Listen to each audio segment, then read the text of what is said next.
Hello YouTube, my name's Nero and today we have some Call of Duty Advanced Warfare, another episode of DNA Saturday, which is the weekly series here on my channel where subscribers send me in DNA bombs. That was the Cray class we're going to be using throughout the entirety of this video. Of course, if you guys would like to go back and get a better look at that, you can, but keep in mind I will be talking about the Cray class throughout this video.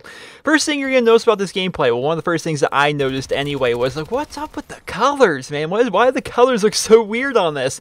And then it dawned on me, I had a little bit of a flashback to Call of Duty Ghost. What is actually going on right now is actually using the colorblind assist. So I was tinkering around with a lot of the settings way back during Call of Duty Ghost, and I realized if you turn on the colorblind assist, basically everything within the game that looks red, if you don't have any kind of male pattern color blindness or anything like that, is going to look pink to you, right? That's how it's going to look. But if you do have the color blindness, it's actually a thing. You actually need to have this thing.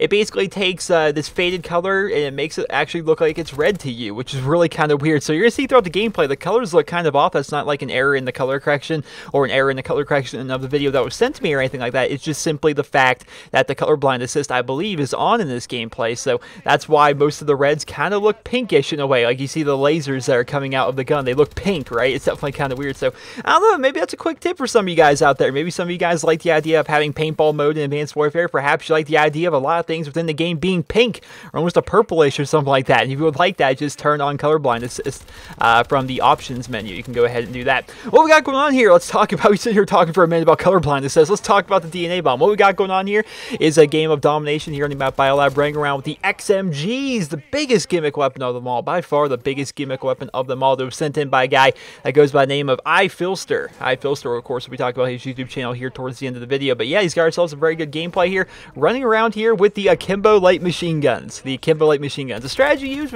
we do like to talk strategy a little bit here on DNA Saturday. The first thing is the fact that he's basically going to be running around a lot throughout the first half, right? First half, no real set strategy besides run to where the red dots are telling him to run to. Basically, whenever a flag gets taken, anything like that, he just runs over to that general area.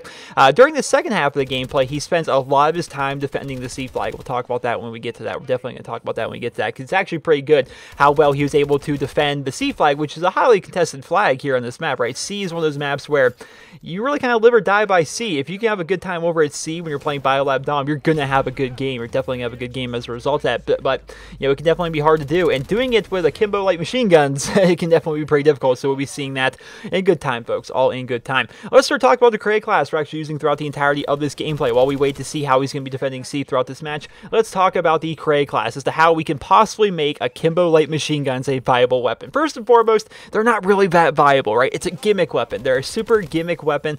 We've had them in Call of Duty. We've had gimmick weapons in Call of Duty for ages now. The whole point of them is you want to have a gun or guns in the game that are just kind of goofy. They break the norm. They break tradition in one way or another, and they're just fun to use, because not everything in Call of Duty is about using the best guns in the game. Keep that in mind, some of you guys out there. It's not always about using the best guns in the game all the time. It's really more about just trying to have fun, and some people have fun by using these gimmick-style weapons. You look at the SAC-3s, the Akimbo-only submachine guns. You look here at the XMGs, Akimbo-only light machine guns, which is just so goofy, especially to an older Call of Duty fan. I can remember sitting there, I used to joke with my friends, like, you know, it'd be funny if I could somehow have a silencer on my M60 light machine gun. You know, then in Modern Warfare 2, silencers and light machine guns became a thing. Now here in Advanced Warfare, Akimbo light machine guns are apparently a thing.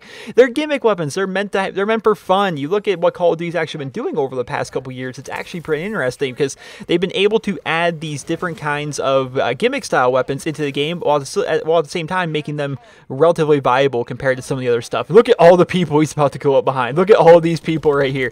He ends up getting a good amount of them, but man, it's actually kind of creepy. I'm like, well, man, he's about to get a quad feed or something. He doesn't end up getting a quad feed, but I thought it was really interesting how he's going up behind all those people right there.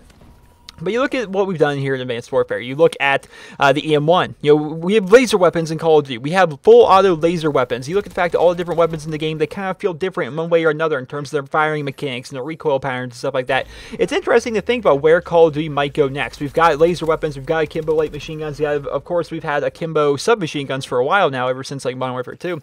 So I wonder where Call of Duty is going to go next. Where are they really going to continue with this gimmick idea of these guns? Or possibly, here's just one off the top of my head. What about a weapon that performs differently based upon if it's daytime or nighttime. That's just something that came off the top of my head. What if there was a rifle of some sort that if you're playing on a daytime map, some kind of weird sensor within it makes it a burst weapon, but if you're playing at nighttime, the sensor changes and it becomes full auto. And then that gun can change depending on which kind of map you're playing on. I don't know, just a thought, just throwing it out there, just some stuff they may do in the future. It's definitely interesting to think about what they're going to do.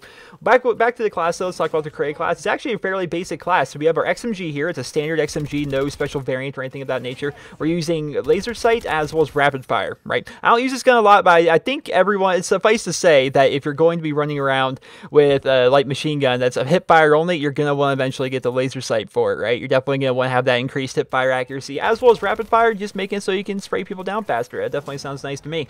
We've got low profile, gung ho, which I would say is a very viable perk if you're using this. Gung ho is not a perk I swear by. Gung ho I think is one of those gimmick perks. I don't think it really helps you out too much. I don't really like the idea of gung ho as a whole, but using gung ho on hip fire only weapons, you might as well. That way you can actually fire while sprinting using your hip fire only weapons, which definitely sounds pretty nice. Using it on something like a KF5 or something like that, get that out of here. I don't like the idea of gung ho very much at all. Then we've got scavenger and blast suppressor. Scavenger is definitely going to be nice. If you're going to be using a rapid fire Akimbo Light Machine Gun, you're going to be spraying through a lot of bullets relatively quickly, right? That's going to be a big deal. You're going to need to be able to pick up extra ammo, and he ends up doing that throughout this gameplay. Now we're here at the C flag. You guys have been seeing here throughout the second half, we're over here at the C flag and defending it pretty freaking well. What he's doing is basically, if he can't get the kill, right? If you cannot get the kill on somebody, don't try to fight them. You know, do not challenge them, I think is the phrase that people like to use, especially in competitive. If you're not 100% positive you're gonna win that fight, don't challenge, just run away. You saw that a ton right there when he was at the C flag. Just anytime he was kind of worried he might not end up getting that kill, he just ran away and did well. Right here he actually gets a DNA bomb, gets taken out by the RW1 one-shot pistol, but luckily he ended up getting the DNA bomb right before that. I can almost guarantee, of course I can't speak for Mr. Filster there, but I can almost guarantee that he did not intend for that to happen, right? I can almost guarantee he did not know he was only one away from the DNA bomb right there. I bet you he just kind of went in there trying to get some kills before the end of the match because he felt like he was camping too much or something like that, and decided, oh, you know what, I'm gonna go into the middle, I'm gonna see if I can get some kills like I did in the first half. He ends up getting the one kill that got on the DNA bomb, then died right after that. Like, that could have been, it definitely could have been pretty bad. It definitely could have been pretty bad. We're fast forwarding here towards the end of the gameplay. He actually goes on a pretty good streak here right towards the end of the match, which I thought was pretty nice. You'll be seeing he's gonna be lighting up the kill feed a little bit. He's got one kill in the feed right now. He's gonna get right here. He's gonna get two more, so he's got 3 of the 4 kills right there. There's gonna be another kill. Let's get that guy. He's at a broken quad feed right there at the XMGs. I would have used that. I am really hard pressed for montage clips in this game so far. I'm not getting anything really that cool at all. Whereas in Black Ops 2 and Call of Duty Ghosts, I was getting cool stuff all the time. But in Advanced Warfare, just not nearly getting as many good montage style clips, I would definitely say. But there we are. We actually end up seeing the final score. We're going to see we got 57 kills and 9 deaths, which is pretty freaking good if you ask me.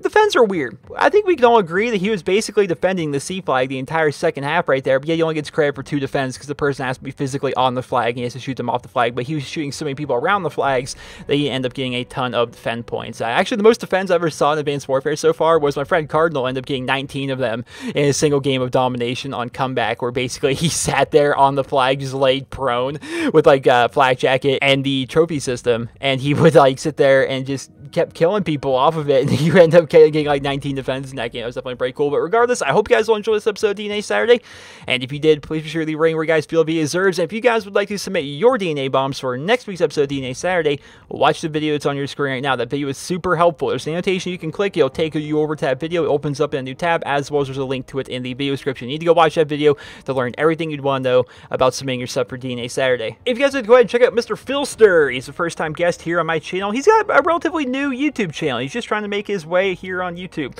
Over on his YouTube channel, he posts Call of Duty Advanced Warfare videos. He likes gameplay. I guess he really tries to focus on gameplay in his videos. He does commentary on all of his stuff, and he actually does it in a way that's kind of like, it's like old school Call of Duty YouTuber stuff. I love it. It's actually kind of interesting watching his videos. So all of his videos are kind of focused around the gameplay, and he does commentary on all of them, and he basically just talks about the gameplay itself, of what he was thinking, what was going on in the gameplay, he's pointing out stuff in the gameplay, which I thought was pretty neat. That's something that really has been done on YouTube in a very, very long time. I do it a little bit here on my channel, but not nearly as much as, say, back in like 2009, stuff like that, back when Mishima Respawn was big and Call of Duty on YouTube was really becoming a big thing that people are getting into. So it's kind of cool. He has like an old school style of commentary over there. He's got some DNA bombs, as well as he has some DNA bombs where he actually fails on it, and then he'll make videos out of that and just kind of talk about what went wrong in the gameplay. It's an interesting little channel. And ultimately, he's a new channel here on YouTube. He's just looking to make his start. So if you guys want to help him get that start, of course, check out the link in the video description or click the annotation on your screen. It will take you over to his YouTube channel, and you guys will go ahead and give a look at that. So I hope you guys will enjoy this week's episode of DNA Saturday,